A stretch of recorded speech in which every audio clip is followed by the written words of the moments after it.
Un discorso apostolico caratterizzato da una promessa realizzata, disponibile a tutti coloro che hanno timore di Dio. Le persone che ascoltarono quel discorso, e sarà il discorso che leggeremo questa sera, si rallegrarono.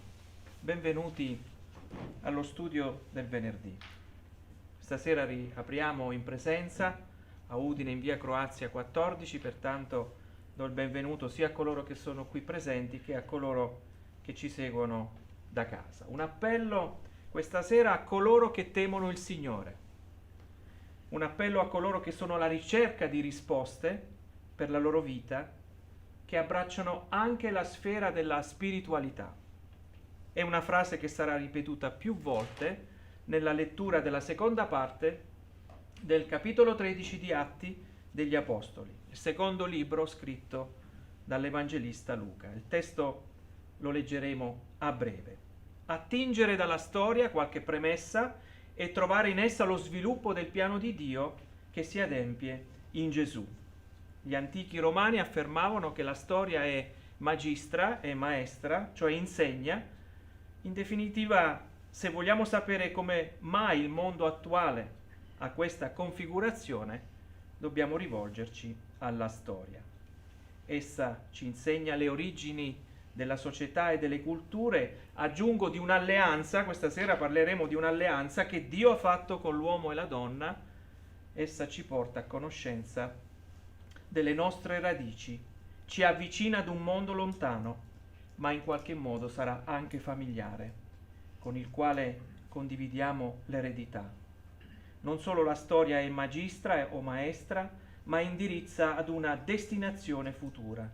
Infine, cambia il nostro presente, perché riceviamo risposte alle nostre domande. La storia che ci riguarda questa sera, nello specifico, concerne l'inizio di un'alleanza che Dio fece con Israele.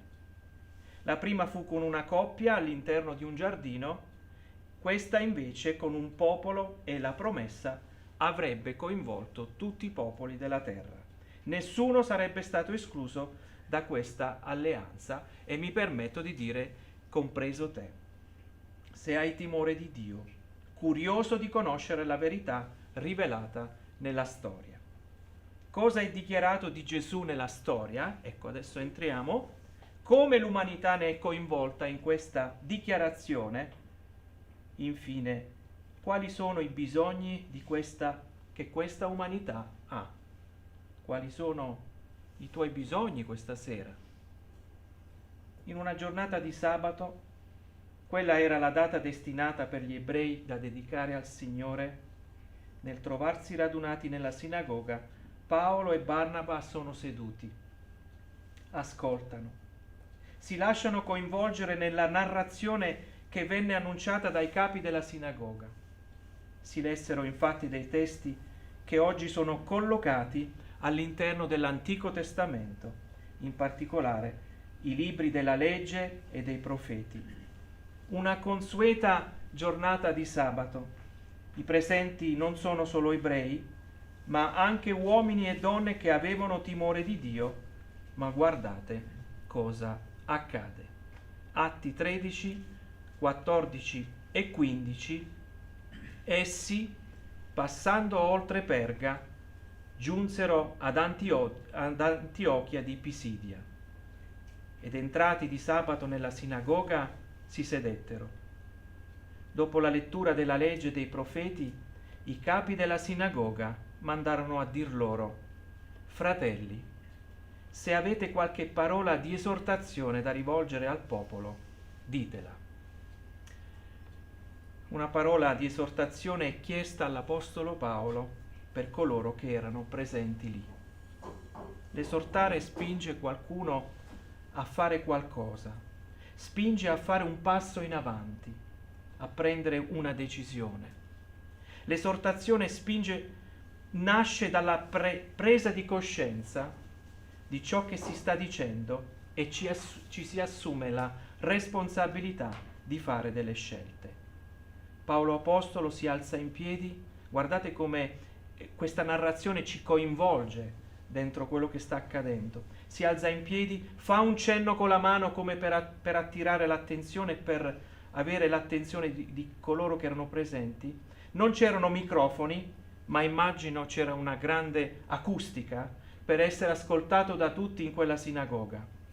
L'esortazione parte dalla storia, parte dal conosciuto, dall'acquisito, ovvero segue le linee di quanto era stato letto proprio dai capi della sinagoga in quel sabato. Infatti erano presenti tra i timorati di Dio anche greci che seguivano i riti degli ebrei. Era giusto dare una parola di esortazione adeguata a spingerli in avanti, perché l'esortazione è una spinta in avanti. Lettura del testo di questa sera, parto dal versetto 16, dato che i primi due li abbiamo letti, e arriveremo fino al 51, fine capitolo 13. La parola del Signore. Allora Paolo si alzò e, fatto cenno con la mano, disse: Israeliti e voi che temete Dio, ascoltate. Poi versetto 17: il Dio di questo popolo di Israele scelse i nostri padri, fece grande il popolo durante la sua dimora nel paese di Egitto e con braccio potente lo trasse fuori. E per circa 40 anni sopportò la loro condotta nel deserto. Poi, dopo aver distrutto 7 nazioni nel paese di Canaan, distribuì loro come eredità il paese di quelle. Dopo queste cose, per circa 450 anni diede loro dei giudici fino al profeta Samuele. In seguito chiesero un re, e Dio diede loro Saulo, figlio di Chis della tribù di Beniamino, per un periodo di 40 anni. Poi lo rimosse e suscitò loro come re Davide, al quale rese questa testimonianza: io ho trovato Davide, figlio di Jesse, uomo secondo il mio cuore, che seguirà ogni mio volere. Dalla discendenza di lui, secondo la promessa, Dio ha suscitato a Israele un Salvatore nella persona di Gesù. Giovanni, prima della venuta di lui, aveva predicato il battesimo del ravvedimento a tutto il popolo di Israele, e quando Giovanni stava per concludere la sua missione disse: che cosa pensate voi che io sia? Io non sono il Messia, ma ecco, dopo di me viene uno al quale io non sono degno di slacciare i calzari. Fratelli miei, figli della discendenza d'Abramo, e tutti voi che temete, tutti voi che avete timor di Dio, a noi che è stata mandata la parola di questa salvezza. Infatti gli abitanti di Gerusalemme e i loro capi non hanno riconosciuto questo Gesù, e condannandolo adempirono le dichiarazioni dei profeti che si leggono ogni sabato. Benché non trovassero in lui nulla che fosse degno di morte, chiesero a Pilato che fosse ucciso. Dopo aver compiuto tutte le cose che erano scritte di lui, lo trassero giù dal legno e lo deposero in un sepolcro. Ma Dio lo risuscitò dai morti, e per molti giorni egli apparve a quelli che erano saliti con lui dalla Galilea a Gerusalemme, i quali ora sono suoi testimoni davanti al popolo. E noi vi portiamo il lieto messaggio, che la promessa fatta ai padri Dio l'ha adempiuta per noi, loro figli, risuscitando Gesù, come anche è scritto nel Salmo 2: tu sei mio figlio, oggi ti ho generato. E siccome lo ha risuscitato dai morti, in modo che non abbia più a tornare alla decomposizione, Dio ha detto: così io vi manterrò le sacre e fedeli promesse fatte a Davide. Difatti egli dice altrove: tu non permetterai che il tuo santo subisca la decomposizione. Or Davide, dopo aver eseguito il volere di Dio nella sua generazione, si è addormentato ed è stato unito ai suoi padri. Il suo corpo si è decomposto, ma colui che Dio ha risuscitato non ha subito decomposizione. Vi sia dunque noto, fratelli, che per mezzo di lui vi è annunciato il perdono dei peccati, e per mezzo di lui chiunque crede è giustificato di tutte le cose delle quali voi non avete potuto essere giustificati mediante la legge di Mosè. Guardate dunque che non vi accada ciò che è detto dai profeti: guardate, o disprezzatori, stupite e nascondetevi, perché io compio un'opera ai giorni vostri un'opera che voi non credereste se qualcuno ve la raccontasse. E mentre uscivano, furono pregati di parlare di quelle medesime cose il sabato seguente.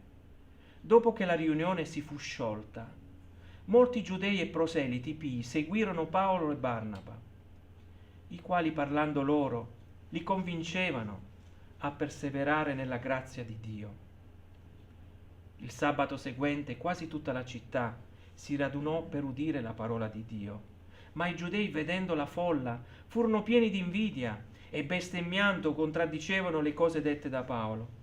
Ma Paolo e Barnaba dissero con franchezza: era necessario che a voi per primi si annunziasse la parola di Dio, ma poiché la respingete e non vi ritenete degni della vita eterna, ecco ci rivolgiamo agli stranieri. Così infatti ci ha ordinato il Signore, dicendo: io ti ho posto come luce dei popoli, perché tu porti la salvezza fino all'estremità della terra. Gli stranieri, udendo queste cose, si rallegrarono e glorificarono la parola di Dio, e tutti quelli che erano ordinati a vita eterna credettero. E la parola del Signore si diffondeva per tutta la regione. Ma i giudei istigarono le donne pie e ragguardevoli e i notabili della città, scatenando una persecuzione contro Paolo e Barnaba, che furono cacciati fuori dal loro territorio. Allora essi, scossa la polvere dai piedi contro di loro, andarono a Iconio, mentre i discepoli erano pieni di gioia e di Spirito Santo. Amen. Amen. Versetto 17 lo riprendiamo. Il Dio di questo popolo di Israele scelse i nostri padri. Fece grande il popolo durante la sua dimora nel paese d'Egitto e con braccio potente lo trasse fuori. Uno sguardo alla storia, perché in essa si individuano le radici dell'umanità. Stare in quella sinagoga significava ricordare la storia, ma non rimanere nel passato. Partire dal conosciuto, in particolare ricordare come Dio prese l'iniziativa di fare qualcosa. Da qui parte la predicazione di Paolo, da quello che loro sapevano. In Giovanni 3,16, lo cito solo, è scritto che Dio ha tanto amato il mondo che ha dato il suo unigenito figlio. Amare significa compiere delle azioni che ci portano fuori da noi stessi.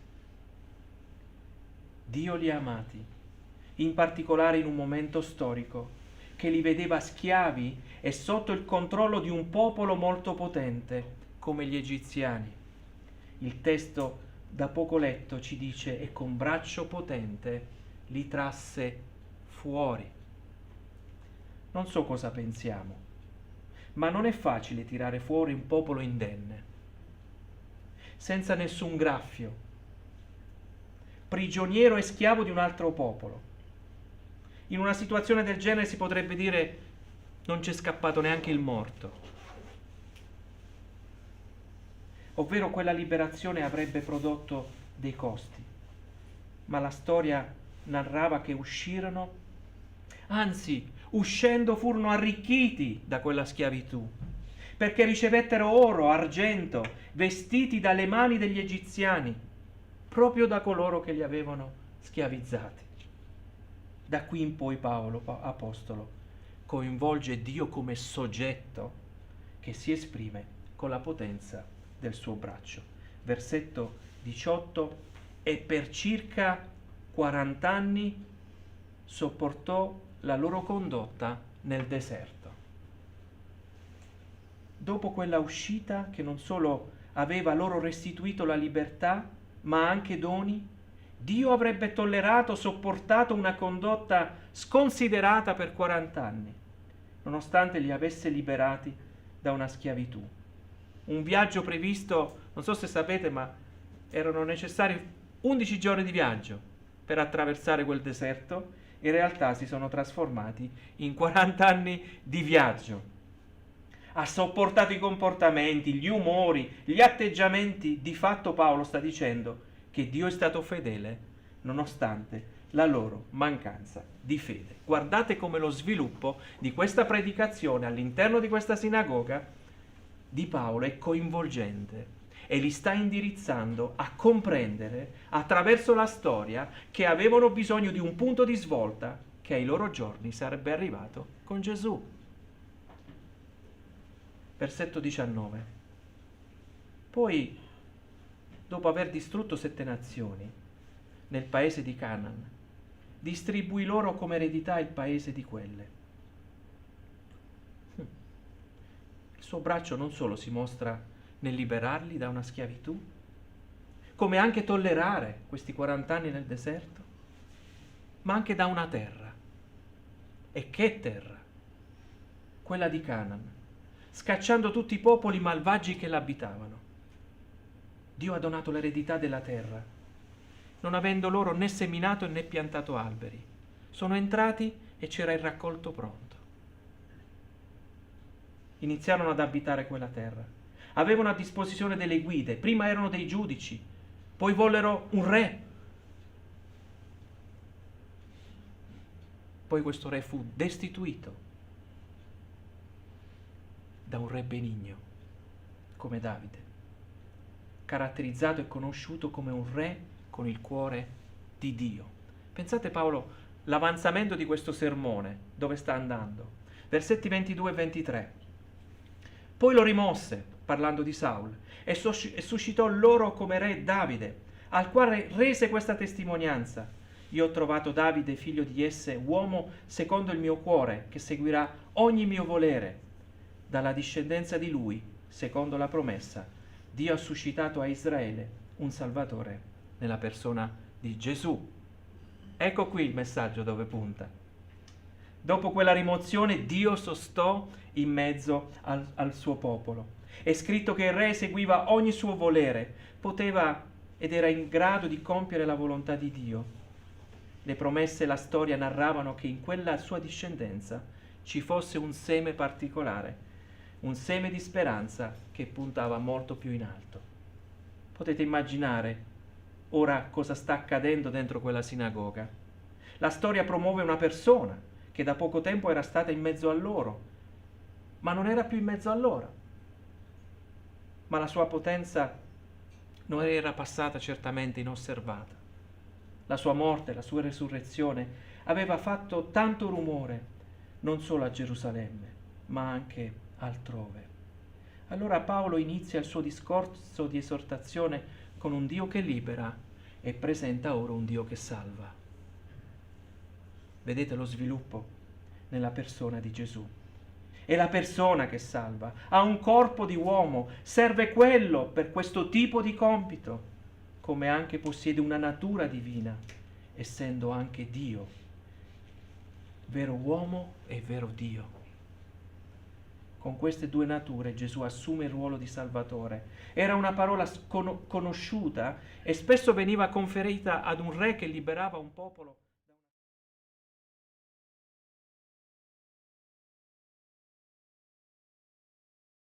Possiamo dire che aveva il dono della sintesi in certe circostanze.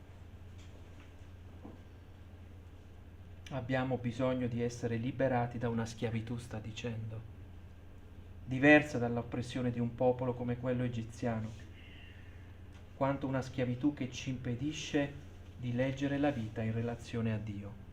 Piuttosto si sceglie di leggere la vita senza la sua guida, il suo aiuto, rinunciando al suo braccio potente che è capace di offrire libertà, accompagnarci anche quando la nostra fede viene meno, come in quel deserto, offrendoci una vita caratterizzata dalla sua continua presenza.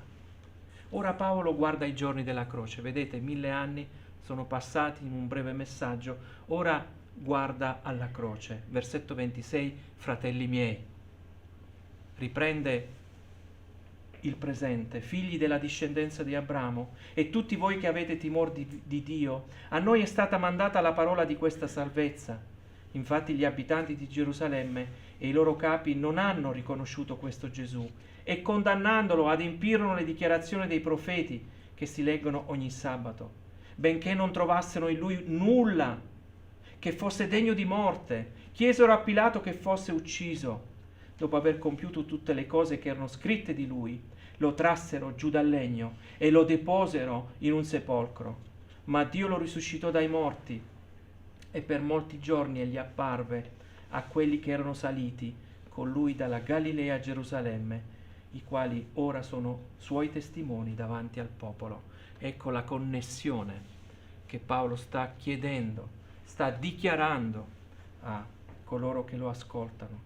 Fratelli miei, e tutti voi che avete timore di Dio, Paolo è inclusivo. Quella storia li avrebbe coinvolti in un progetto ambizioso. Paolo rievoca una salvezza ancora destinata, questa volta, non solo a Israele, ma a tutti coloro che erano nella sinagoga, diventata ormai un luogo unificante. La parola è mandata ed è una parola di salvezza, la parola è una persona. Paolo dice nella persona di Gesù precedentemente, la parola non è stata riconosciuta proprio da coloro che avrebbero dovuto riconoscerla, eppure quel giorno era stata letta proprio la legge e i profeti. La parola è stata inchiodata alla croce, soprattutto la parola è stata ritenuta innocente, anche dalle autorità che l'hanno giudicata. La parola ha subito la morte. La parola è risorta dai morti, la parola è apparsa con un corpo e tante persone per molti giorni. Quello che emerge da questo processo è l'ingiustizia. E guardate che il tema dell'ingiustizia è un tema che ci attraversa, non solo da quello che ascoltiamo, ma anche da quello che viviamo. Perché non si condanna mai un innocente, come accade anche oggi. Quando Dio ha mostrato il suo amore per il suo popolo, lo ha liberato da una schiavitù, quindi ha fatto qualcosa di concreto con loro. Ora la stessa cosa accade con il Figlio Gesù, che compie un'azione per cambiare una situazione nella quale versava l'umanità. Versetto 38 a 41, vi sia dunque noto. Ecco, vedete Paolo adesso riprende il discorso in questo modo, fratelli, che per mezzo di lui vi è annunziato il perdono dei peccati e per mezzo di lui chiunque crede è giustificato di tutte le cose delle quali voi non avete potuto essere giustificati mediante la legge di Mosè. Guardate dunque che non vi accada ciò che è detto nei profeti. Guardate, o disprezzatori, stupite e nascondetevi, perché io compio un'opera ai vostri giorni, un'opera che voi non credereste se qualcuno ve la raccontasse. L'innocenza di Gesù era necessaria perché potesse assumere su di sé la nostra condanna. D'altronde, se si condanna un innocente, significa che altri hanno commesso quel tipo di reato. Allora la questione, come dice Paolo, è che per essere liberi abbiamo bisogno di essere perdonati. Non solo, ma anche resi giusti da Dio. Chi ha preso quella condanna? La nostra condanna su di sé, essendo innocente. Era più facile ricordare il braccio di Dio che li aveva fatti uscire dall'Egitto. Ogni sabato probabilmente sentivano sempre la stessa cosa, ma non sapevano la direzione di quel progetto nella storia che li avrebbe sicuramente indirizzati ai giorni di Gesù. E quelli erano una storia, come dire, fresca fresca, perché Gesù era morto e risorto da poco tempo. Gesù fornisce quello che la legge e i profeti non potevano offrire, in particolare essere giustificati. La legge dava delle direttive su alcuni sacrifici che si potevano fare per espiare certi tipi di peccati, ma non poteva risolvere definitivamente. In particolare perdonare una volta bisognava rinnovare il sacrificio, ma affidarsi all'opera della croce era tutt'altra storia. Allora Paolo dice: guardate che non vi accada, versetto 41, non lo cito, guardate che non vi accada. Il messaggio chiama ad una responsabilità, indirizza a rispondere ad un appello e ad accogliere ciò che Paolo e Barnaba hanno già sperimentato. L'incontro con Gesù sulla via di Damasco mirava a questa novità di vita, mirava al perdono totale.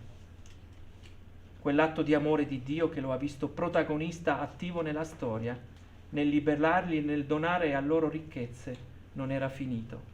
Anzi, potevano essere stupiti nel ricevere altri doni, ma bisognava interrogare la storia per trovare la direzione dei piani di Dio. E qui andiamo ad Efesini adesso, capitolo 2, versetti da 8 a 10. Guardate quale dono Dio ci fa. Efesini 2, versetti 8 a 10. Infatti è per grazia che siete stati salvati mediante la fede, e ciò non viene da voi, è il dono di Dio. Vedete, si parla sempre di dono. Non è in virtù di opera affinché nessuno se ne vanti. Infatti siamo opera sua, essendo stati creati in Cristo Gesù per fare opere buone che Dio ha precedentemente preparate affinché le pratichiamo. Ancora una volta il braccio di Dio si manifesta e dona. Siamo opera sua. Pensate alla cultura dell'onore che ci è conferita proprio da Dio. Gli apparteniamo e siamo la sua bellezza. Ognuno di noi ha un valore per Dio e soprattutto siamo in grado anche di fare delle buone cose. L'amore di Dio che fa qualcosa ora è anche imitabile. Siamo a sua immagine e siamo in grado di replicare ciò che abbiamo visto e acquisito. Infatti siamo opera sua, essendo stati creati in Cristo Gesù per fare, vedete, le opere buone che Dio ha precedentemente preparate affinché le pratichiamo. Quella riunione nella sinagoga volgeva al suo termine.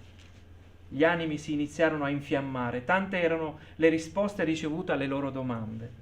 Immagino che i collegamenti con la storia di Israele erano più chiari finalmente. Altri invece erano fortemente irritati per quella parola di esortazione proceduta da Paolo. Non l'hanno gradita perché Gesù era stato proprio condannato dai giudei. Ma in quella sinagoga c'erano dei gentili, persone aperte e timorate di Dio, provenienti da altre culture, donne nobili e tante altre persone. Il Vangelo provoca, è vero. La croce è uno scandalo, diceva un predicatore, Billy Graham. Richiama ad una responsabilità individuale, ad un debito che si ha con Dio. Ma quel debito poteva essere pagato, anzi è stato già pagato. Bastava solo credere. Ecco, avviandomi verso le ultime considerazioni, versetto 42, mentre uscivano, vedete la reazione, mentre uscivano furono pregati di parlare di quelle medesime cose il sabato seguente. Dopo che la riunione si fu sciolta, molti giudei e proseliti pii seguirono Paolo e Barnaba, i quali parlarono loro, li convincevano a perseverare nella grazia di Dio. E il sabato seguente quasi tutta la città si radunò per udire la parola di Dio, ma i giudei, vedendo la folla, furono pieni di invidia e bestemmiando contraddicevano le cose dette da Paolo. Non conosco la tua posizione, ma possiamo pensare che ci sono solo 2 scelte da fare, non 3 e non 4. O si accoglie Cristo o lo si rifiuta. Alcuni bestemmiavano. A volte si pensa che ci possono essere delle vie di mezzo, altri percorsi. No, la Bibbia è chiara. O si accoglie o si rifiuta. Che bello uscire da quella sinagoga avendo risposto alle istanze delle persone. Che grande benedizione poter coinvolgere coloro che ci ascoltano in un ragionamento che li affascina, direi che li libera e li arricchisce di doni, mentre altri rimangono nella miseria, nella schiavitù delle loro idee, spesso edulcorate da riti e da religiosità delle apparenze. Siamo in una società relativista che non crede più a niente. C'è ancora spazio per abbracciare un pensiero che ci rende liberi e che procede da Dio stesso? Bene, Paolo ce lo dice in Galati, capitolo 5, versetto 1. Cristo ci ha liberati perché fossimo liberi. State dunque saldi e non vi lasciate porre di nuovo sotto il giogo della schiavitù. Parlateci delle medesime cose. Che bello, qualcuno ha detto proprio così. Tornate, Tornate sabato prossimo, vi vogliamo ascoltare. Ah, che soddisfazione per un apostolo, per un predicatore, per un servo del Signore, sentirsi dire torna, sei benvenuto, vogliamo capire. Ma non è sempre così. Versetto 48, gli stranieri udendo queste cose si rallegrarono e glorificarono la parola di Dio, e tutti quelli che erano ordinati a vita eterna credettero. Questa è la reazione positiva. Mi sono chiesto, ma che significa rallegrarsi e glorificare Dio? E allora ho pensato al sentimento della gioia. Quel piacere si manifesta in coloro che hanno ascoltato quella predicazione. Cerco di stare dentro, se possibile, le loro reazioni. La gioia è un sentimento che si esprime anche attraverso il corpo. Infatti si intravede una persona che è gioiosa. È difficile che nascondi quella gioia. La gioia di quel presente. La gioia di una giornata di sabato in una sinagoga. Si chiede il bis, potremmo dire, se fossero stati ad un concerto. Sapete, se si è a un concerto a volte si dice vogliamo il bis, allora i musicisti vanno dietro al palco, bis, poi tutti fanno l'applauso e poi rientrano e fanno un pezzo che di solito o non è stato fatto oppure replicano qualcosa.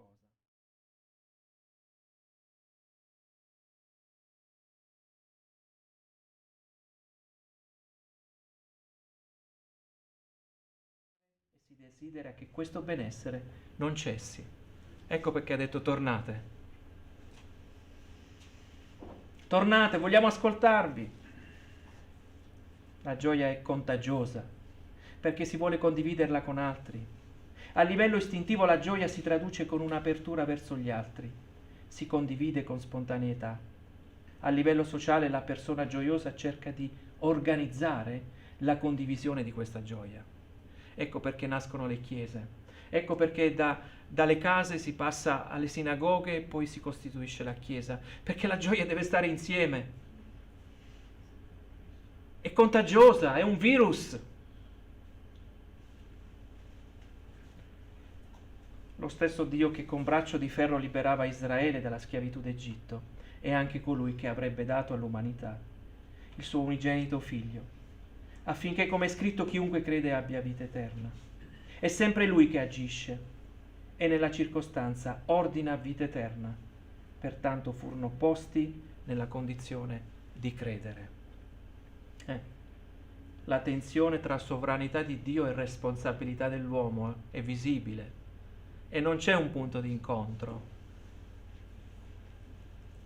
ma la scrittura riconduce a Dio tutto, affinché in tutto e per tutto sia data la gloria a Lui. Pertanto Paolo fa questo inciso. Ricordiamo che il pentimento conduce alla vita eterna, non solo perché i peccati sono perdonati, ma soprattutto perché è dato lo Spirito e per poter credere quello Spirito è dato da Dio. Allora, con questo messaggio, o come questo messaggio risponde oggi, questa sera, credo che risponda nel dare al cuore di coloro che ascoltano completezza e soddisfazione. Completezza perché la legge non avrebbe mai perdonato i peccati intenzionali, ovvero nell'agire con proposito deliberato. La croce di Cristo copre anche quel tipo di peccato che in quella circostanza prevedeva una dura condanna. In Lui la garanzia di un completo perdono. Questo messaggio soddisfa perché dona alla vita delle certezze. Da dove vengo? Che valore ho? Come posso farcela? Perché noi abbiamo bisogno di sapere che ce la faremo. Dove vado? Ad ogni interrogativo esiste una risposta e Gesù l'ha data in un versetto, Giovanni 10:10. Il ladro non viene se non per rubare, ammazzare e distruggere. Io sono venuto perché abbiano la vita e l'abbiano in abbondanza. possiamo suggerire e vogliamo suggerire a chi ci segue che l'origine di ogni uomo e donna procede da Dio, pur non conoscendolo.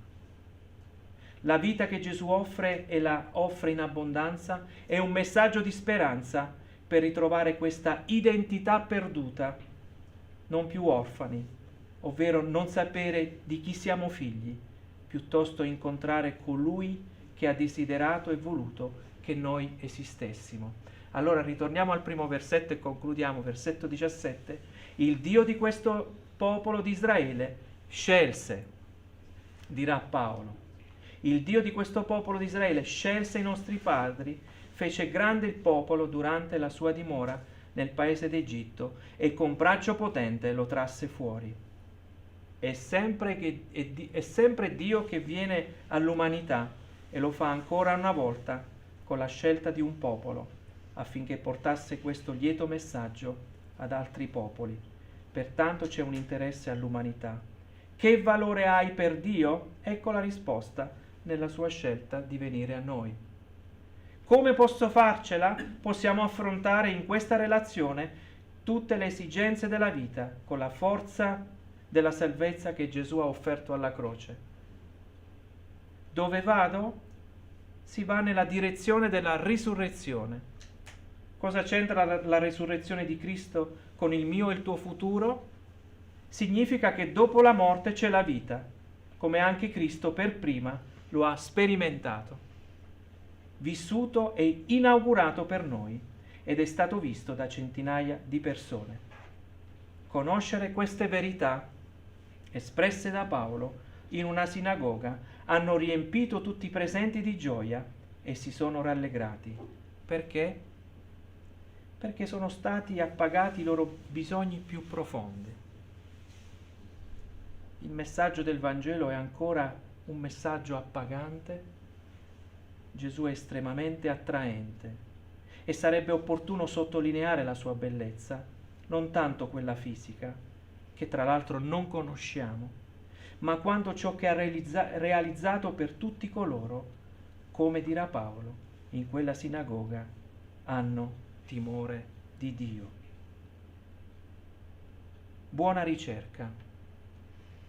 Se hai delle domande, siamo qui, possiamo incontrarti qui, siamo a Udine in via Croazia, puoi scriverci, ci sono dei contatti predisposti per un dialogo, possiamo risponderti o forse possiamo solo ascoltarti, perché questa è già una grande cosa, ascoltarti. Pertanto a nome della comunità di Udine possiamo dirti Dio ti benedica.